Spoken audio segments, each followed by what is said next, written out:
പിതാവിന്റെയും പുത്രന്റെയും പരിശുദ്ധാത്മാവിന്റെയും നാമത്തിൽ. സ്വർഗസ്ഥനായ ഞങ്ങളുടെ പിതാവേ, അങ്ങയുടെ നാമം പൂജിതമാകണമേ, അങ്ങയുടെ രാജ്യം വരണമേ, അങ്ങയുടെ തിരുമനസ്സ് സ്വർഗത്തിലെ പോലെ ഭൂമിയിലുമാകണമേ. ആഹാരങ്ങൾക്ക് തരണമേ, ഞങ്ങളോട് തെറ്റിയുന്നവരോട് ഞങ്ങൾ ക്ഷമിക്കുന്ന പോലെ ഞങ്ങളുടെ തെറ്റുകൾ ഞങ്ങളോട് ക്ഷമിക്കണമേ, ഞങ്ങളെ പ്രലോഭനത്തിൽ ഉൾപ്പെടുത്തരുതേ, തിന്മയിൽ ഞങ്ങളെ രക്ഷിച്ചുകൊള്ളണമേ. നമ്മൾ തന്നെ പറയുമേ, നിനക്ക് സുസ്ഥി, കർത്താവ് അങ്ങയുടെ കൂടെ സ്ത്രീകളെല്ലാം അനുഗ്രഹിക്കപ്പെട്ടവളാകുന്നു, അങ്ങയുടെ ഉദരത്തിന് ഫലമായി ഈശോ അനുഗ്രഹിക്കപ്പെട്ടവനാകുന്നു. പരിശുദ്ധ മറിയമേ, തമ്പുരാന്റെ അമ്മയെ, പാപികളായ ഞങ്ങൾക്ക് വേണ്ടി എപ്പോഴും ഞങ്ങളുടെ മരണസമയത്തും തമ്പുരാനോട് അപേക്ഷിച്ചുകൊള്ളണമേ. പിതാവിനും പുത്രനും പരിശുദ്ധാത്മാവിനും സ്തുതി. അതിലെപ്പോലെ എപ്പോഴും നീക്കുമേ.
കുടിക്കണം കേട്ടോ.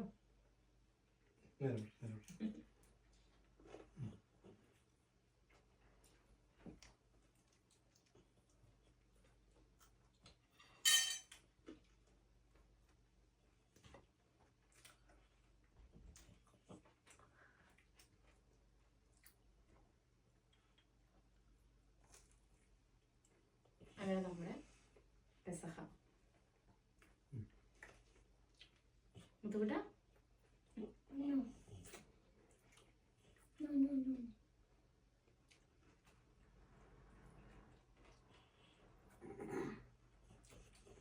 പപ്പയുടെ വീട്ടില് പപ്പ ചെയ്തോണ്ടിരുന്നത് ഞങ്ങളെല്ലാരും ഒരുമിച്ചുണ്ടായിരുന്നു. പപ്പ മുറിക്കും, എന്നിട്ട് എല്ലാവർക്കും ഇങ്ങനെ കൊടുക്കും. ഇപ്പൊ പപ്പല്ലേ വീട്ടില് മൂത്ത ആള്.